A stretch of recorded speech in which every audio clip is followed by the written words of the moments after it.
Welcome to Lyte Talks. My name is Nakima Lyte, licensed clinical social worker, and you have just entered into my new studio. Good morning!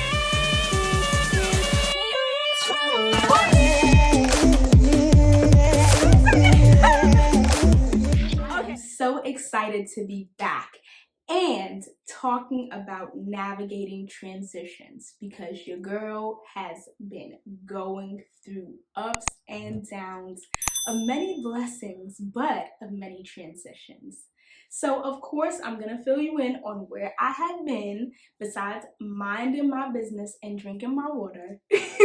My husband and I have bought a new house and have actually purchased it, moved in, painted, did projects and all of that.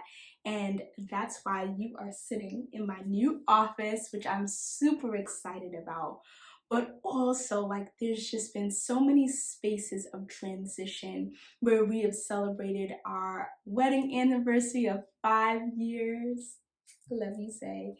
And in the midst of that, unexpectedly brought a new car. Woo!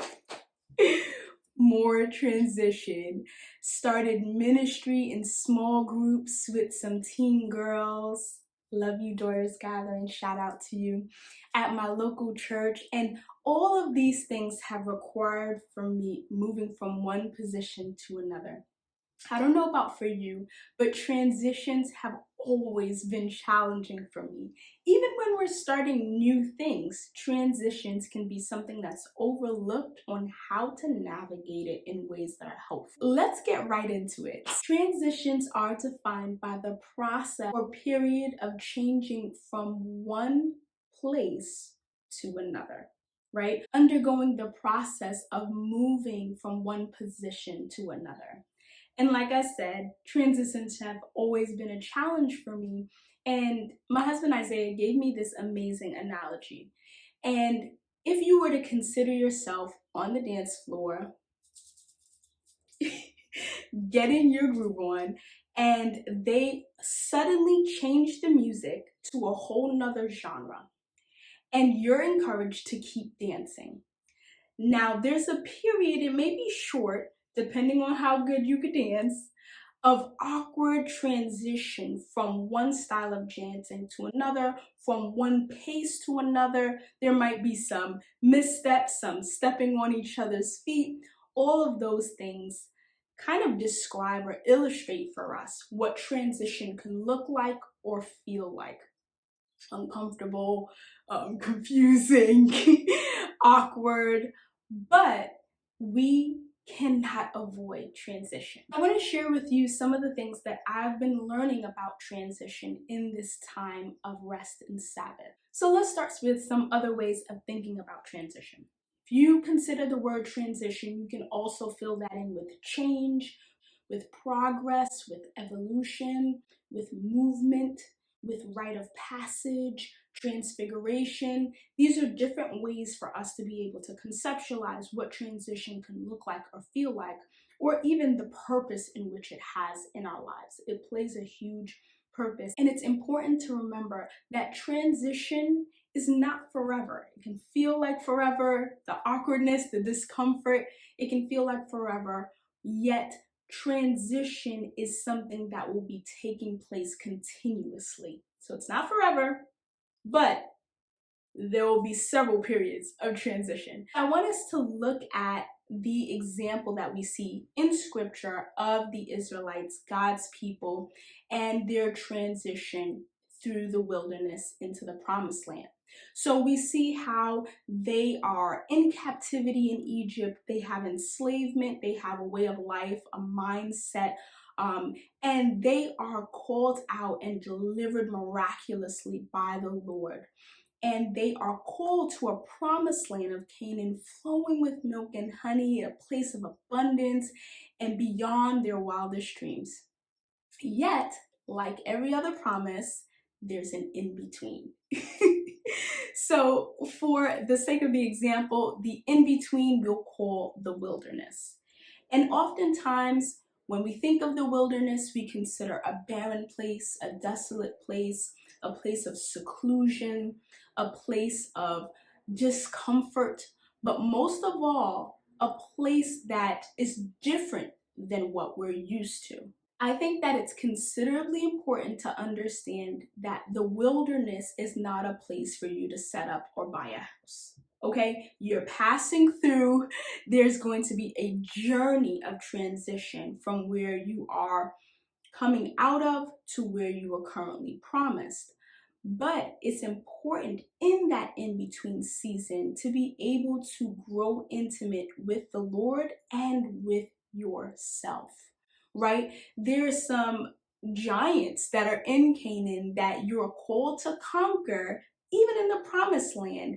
Yet in the wilderness, there's some internal giants that you have to conquer first. So transition can give you that opportunity to be able to sit with yourself, to be able to think about and consider what are the things that have been revealed in your character on how you're dealing with the weight, on how you're dealing with the transition. What's the narrative that you've been telling yourself in the midst of this transition that have been helpful or harmful? You may grow frustrated. I know that I have grown frustrated with the length of time in the transition or the experiences that you've been faced with or exposed to in the midst of transition.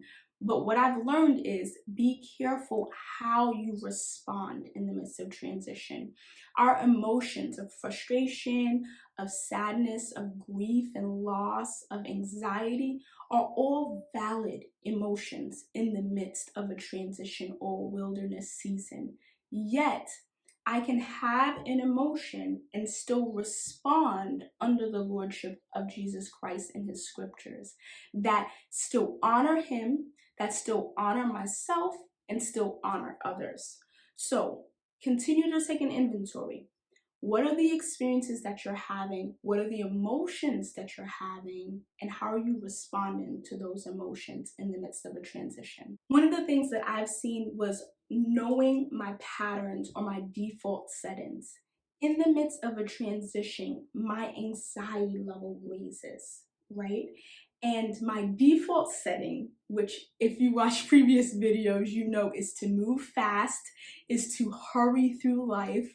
I live life sometimes like I'm running out of time, but when there's high stress or anxiety, I move faster.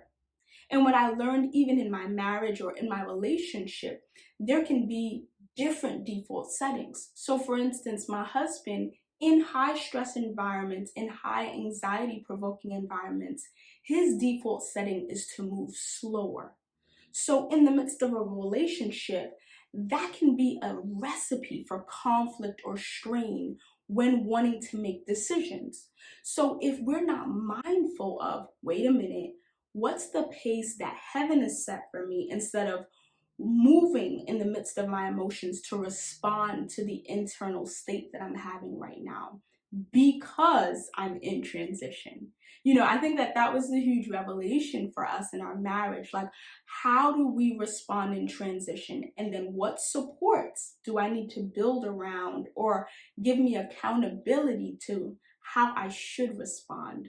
I'm so grateful for in this transition season, we've been continuing to mature in our relationship to catch those things so we don't fall for the trap. Another important part to acknowledge that in the midst of the transition, right, in the midst of the illustration with God's people from Egypt to Canaan, the wilderness shed off a lot of things. And one of those things was relationships.